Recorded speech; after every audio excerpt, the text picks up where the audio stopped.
Kung naghahanap ka ng isang lugar kung saan malamig ang hangin, berde ang tanawin at puno ng kultura, Sapa ang sagot. Sa Hilagang Vietnam, ang maliit na bayan na ito ay sikat sa hagdan-hagdang palayan, may bundok at nayo ng mga ethnic groups.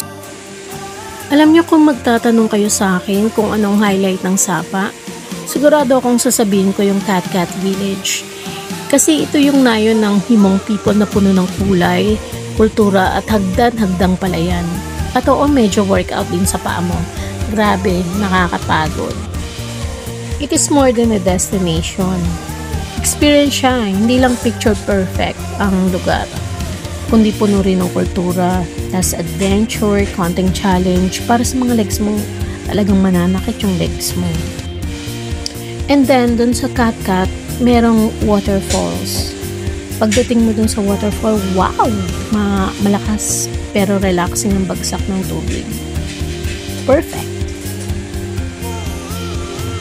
And then yun nga, pagkatapos namin mapagod, inom-inom kami ng buko juice. Then pumunta kami sa Alpine Coaster. Nag-rides, tinry namin. Ang saya naman ng experience. Para alam nasa Star City. Pero ikaw yung magmamaneho dyan, ha? Ikaw magkocontrol. Nakakatuwa. Nakaka-enjoy. Kaya, kung ako sa inyo, try nyo dyan. Pumunta rin kayo dyan sa Alpine Coaster, dyan sa Sapa. Then, yun na nga, pumunta kami ng Fancy Pan. Doon sa may Fancy Pan Mountain. Tapos, umakyat kami. Tapos, kain-kain. Ganun. Ganun yung naging adventure namin sa Vietnam.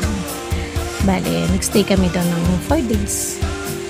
And it was a wonderful experience.